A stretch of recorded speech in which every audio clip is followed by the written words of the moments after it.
So, welcome to this new course on classical mechanics, and when you say mechanics, we have varieties of mechanics. Some of them I can write here. You have classical mechanics,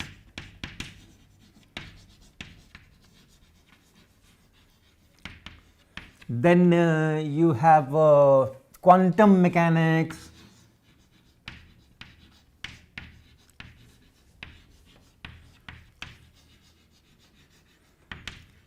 then you have statistical mechanics,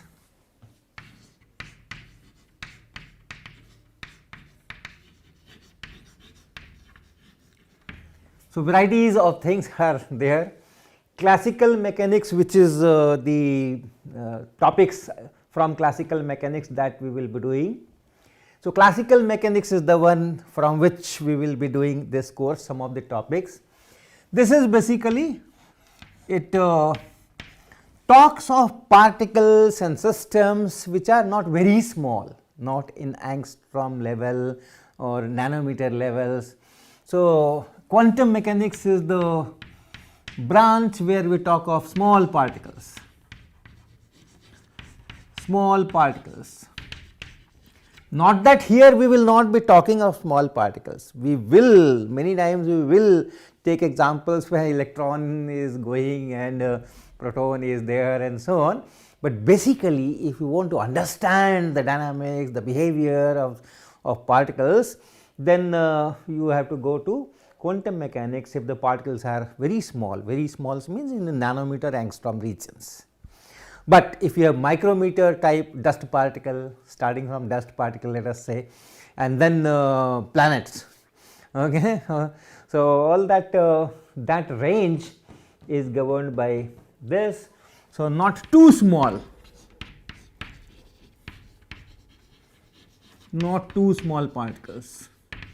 And you have yet another thing which is called relativistic mechanics, relativistic mechanics. So, the varieties of mechanics, this is the one where we talk of high speeds, and not always high speeds, many times the speeds are not very high, still you need this relativistic mechanics. For example, when you have fission or fusion of particles, nuclear particles, the speeds are not very high. A neutron with a very small velocity enters uranium 238, makes it uranium 239 and then it splits. That does not come under classical mechanics. These rules will not be able to explain all that phenomena. So, you do need their relativistic mechanics and quantum mechanics. Okay. Relativistic mechanics, that gives me how much energy will be generated, how much mass will be decreased, whether mass is converted into energy, those things will be here. Then quantum mechanics will be there, because we are talking of nucleus which is femtometer size, not even angstrom, femtometer size. So, combinations are needed. All right. So, this is it, and this statistical mechanics is when you have large number of particles, very large number of particles, and each particle has a different behavior. Here also we will talk very large number of particles, because we will be talking of rigid bodies, for example. So, rigid body will have a large number of particles, but then here you have like gas molecules in a gas jar. So, you have large number of molecules, each molecule is going in a different fashion. So, that is done under this statistical mechanics. Now, coming to classical mechanics, which talks of particles, system of particles, rigid bodies, like that.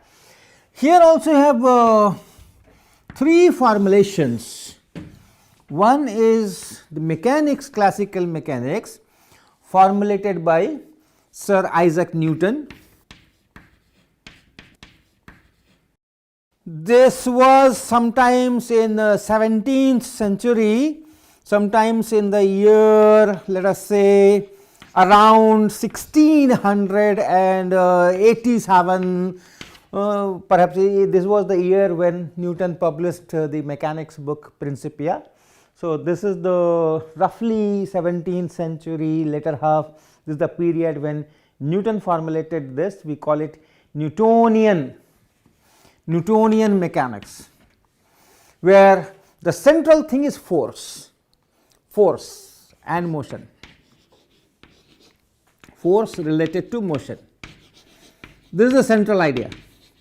This is a central area. We talk of forces acting on particles, exerted by other particles. So, forces are there, forces are causing motion, and from there this entire mechanics is developed. We will talk of various parameters like momentum, angular momentum, energy, all those things will be there, but basic central theme is force and motion.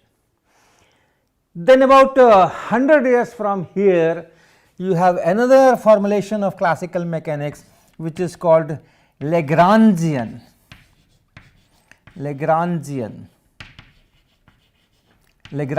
mechanics. So, the scientist was Lagrange, and this was around 100 years down the line, somewhere around say 1780s or so. So, here he was a mathematician basically, and he developed a total branch of calculus where some small variations are the key elements, and then some kind of least square or action principle and so on and so forth. So, that was the kind of mechanics which is equivalent to this Newtonian mechanics as such, because you can always go from here to here, but then the entire formulation is very, very different. And something around 50 years from here, you have another one which is Hamilton. This scientist is Hamilton, and the mechanics which he developed is Hamiltonian mechanics. So, these are all equivalent, but then the formulations are very, very different, and you have advantages for this one, you have advantages in this one, you have some advantages in this one. The biggest advantage of this Hamilton, this is basically the central thing is energy, kinetic energy, potential energy, some total mechanical energy. That is the central idea. Here the central idea is yet another function called Lagrangian function, again based on potential energy and kinetic energy, but totally different combinations. So, this was let us say 50 years from here, somewhere in that era, okay, in that era. So, this is how the very important thing and very interesting thing is that this formulation of classical mechanics can be used to very easily make this transition to quantum mechanics.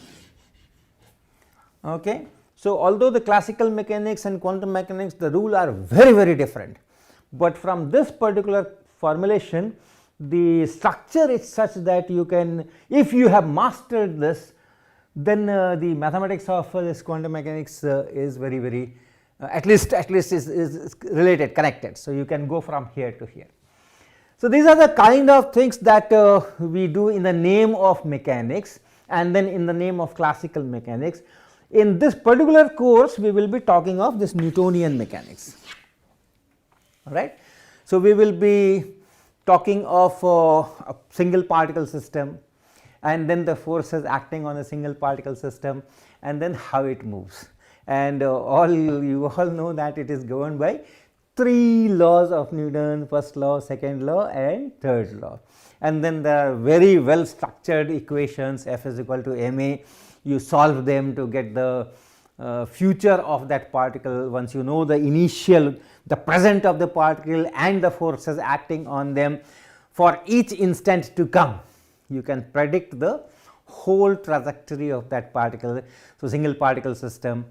Then we will have a multi-particle system, several particles moving with respect to each other, and then once again how these forces will govern that. You will have forces between the particles by one another, you will have forces from some other particles which are not part of your system. So, how that behaves, then we will have all that rigid body and all that. So, this is the kind of thing the syllabus is given, or the topics which we will be covering here are given at the website in the opening page. Okay, so that is our focus, and let me start talking of Newton's first law, second law and third law. So, you all know, you had been studying this from high school time. Newton's first law is, if there is no force on a particle, the particle stays at rest or it moves with a constant velocity. So, in varieties of ways you can state the same thing, but essentially that is the first law, that if the force on a particle is 0, if the force on a particle is 0, then the acceleration is 0. Then the acceleration of the particle is 0. Essentially is this in a nutshell, because if it is at rest and remains at rest, that means acceleration is 0, or it moves with a constant velocity in the same direction, same speed, that also means acceleration 0. So, if you are talking of a particle, if the total force on the particle is 0, then the acceleration should be 0, and vice versa also. This, if acceleration is 0, right, if acceleration of a particle is 0, then according to Newton's first law, you can always say that the net force acting on the particle is 0. So, both ways, both ways. So, that is Newton's first law. Let us first talk of this, Newton's first law. No force, no acceleration, that is Newton's first law. But that is not always true, that is not always true. If I am in a rotating frame, or let us say I am in a car, accelerating car. So, if I am in an accelerating car, right, it is accelerating and I am sitting here, somewhere here on the seat, okay. So, I am sitting here, and then from the car's body some pendulum is hanging, right, some pendulum is hanging. What I see? I see that the pendulum, the string does not stay vertical, it makes some angle theta with the vertical, all right. Now, if I think of this particle, this bob of the simple pendulum, what are the forces? The forces are its weight mg and then the tension T.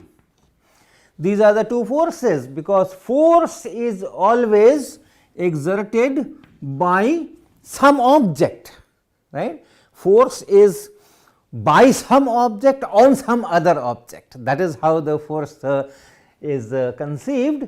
So, the earth which is attracting everything, so it is also attracting the bob, and that force is mg in the vertically downward direction. And then other than the earth, the only thing in contact is this string, and string always exerts force along its length, string always pulls, and therefore, the force on this bob by the string is in this particular direction along the string. There is no other object which exerts force on this, and these two forces are not equal and opposite, and they will not add to 0. So, you have a net force, force is not 0, but what I see? I see that it is at rest and it remains at rest, okay. So, the acceleration is 0 for this observer here. If he puts the origin here, x, y, z axis, no coordinate is changing with time, x coordinate does not change in time, y coordinate does not change in time, z coordinate does not change in time. So, it is at rest, it remains at rest, acceleration is 0. So, force is not 0, but acceleration is 0. So, that means this rule that if force is 0, then the acceleration is 0, and if the force is not 0, then the acceleration is not 0, that rule does not hold here. And if you have a resultant of these two, and if you want to make force 0 and apply a force here, you apply a force here, you pull it, you hold the bob and pull it. Why? I want to make the force 0.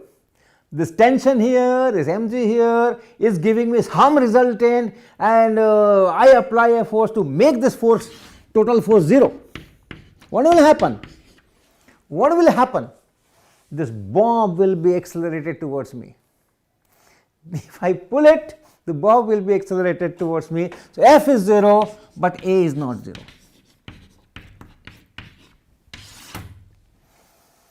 Newton's first law is not valid in this frame, or if I am in some kind of a rotating frame, I am on some disk, and there on the disk I have put my x, y, z axis, then also this does not hold.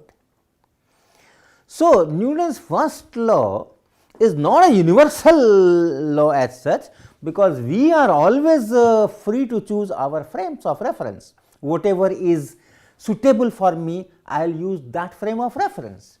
So, for some frames of reference it holds, for some frames of reference it does not.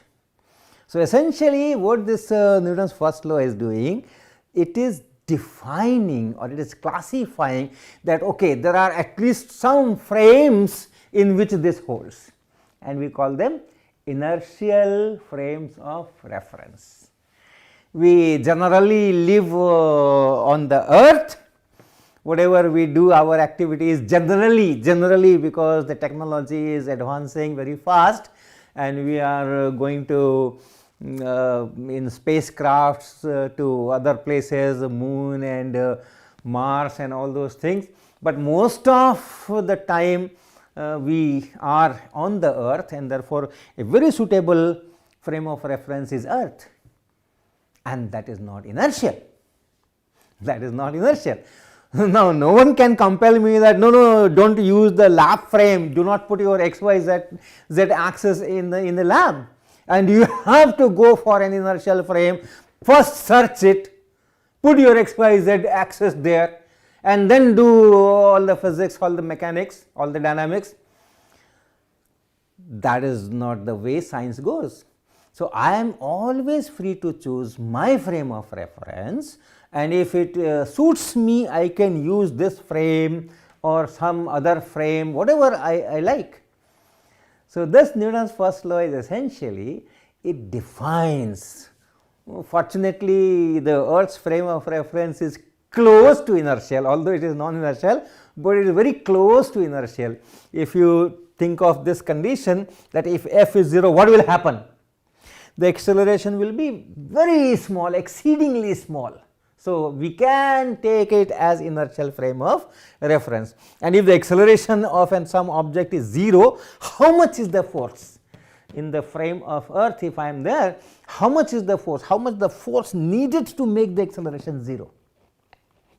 That force is exceedingly small, and therefore we generally take earth as an inertial frame of reference, but whenever we want to do some physics where the accuracy is important and our instruments are sensitive enough to detect small changes in the motion, or we can measure very small forces, then yes, we do take care of the fact that earth is not inertial. So, this first law actually defines inertial frames of reference.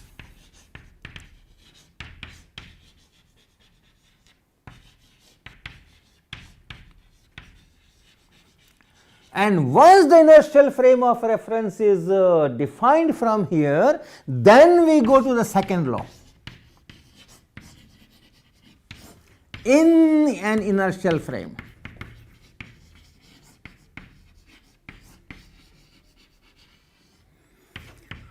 force on a particle, net force on a particle is equal to mass of the particle into acceleration of the particle. So, many times people say that, okay, why first law? From the second law, put A equal to 0 here, F will be 0, and that is the first law. So, first law can be derived from the second law. That is not very true, because this is also valid in an inertial frame, but what is inertial frame? That comes from the first law. So, first law has its own independent significance, and once the inertial frame is checked from here, then we say that, okay, in that inertial frame this will happen, and that is our Newton's second law. And then we have Newton's third law, which is very different from all this. It is called laws of motion. First law, second law, third law, these are called Newton's laws of motions, but the third law does not involve motion as such. So, if I talk of third law, okay, and that says that force by particle 1 on particle 2 and force by particle 2 on particle 1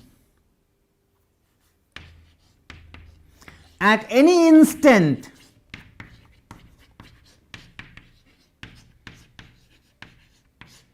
are equal in magnitude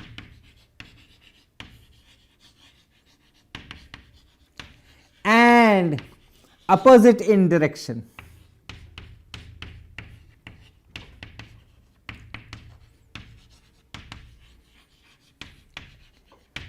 I have written a long statement of Newton's third law. Force by particle 1 on particle 2 and force by particle 2 on particle 1 at any instant are equal in magnitude and opposite in direction.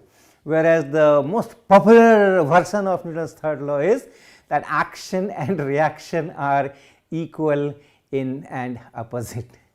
But that short, the crisp, very simple, beautiful statement of Newton's third law, every action has an equal and opposite reaction, has caused a lot of confusion in the interpretation of Newton's third law, lot of confusions.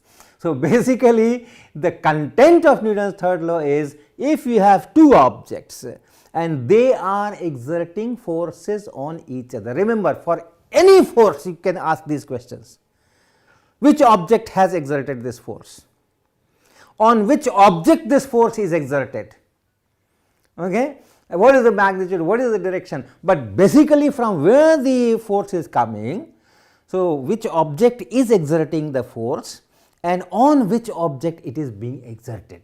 So, that is very, very important.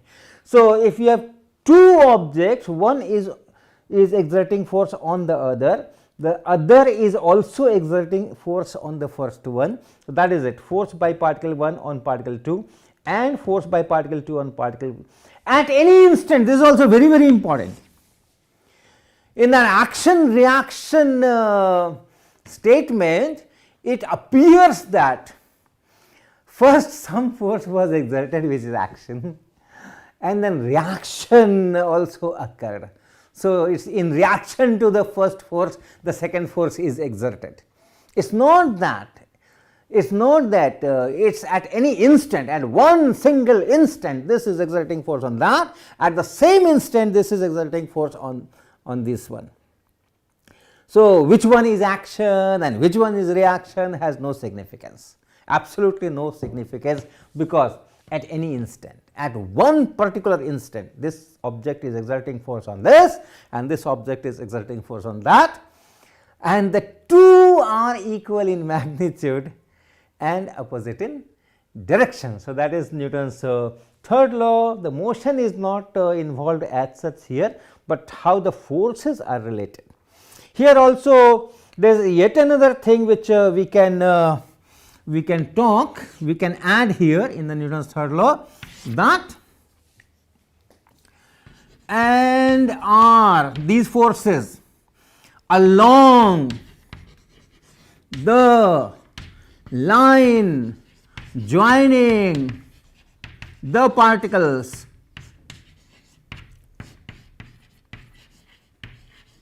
This also you can add. If you have a particle here A, if you have a particle here B, the force by A on B and force by B on A at any given instant are equal in magnitude, opposite in direction, but that could have been this way.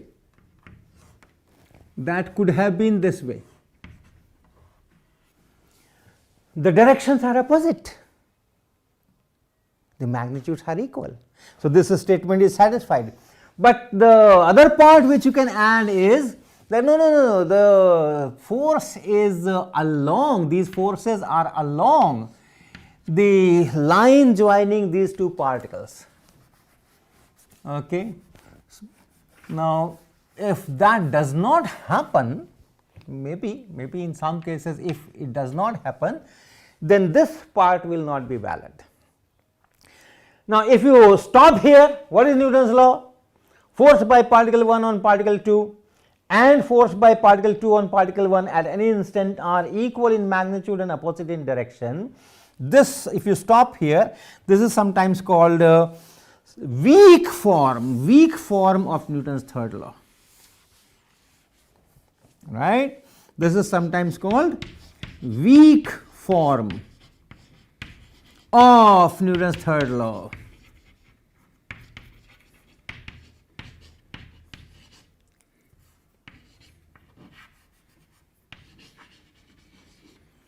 And when you add this also, that the two forces are along the line joining the particles, this is sometimes called strong force, strong form of Newton's third law.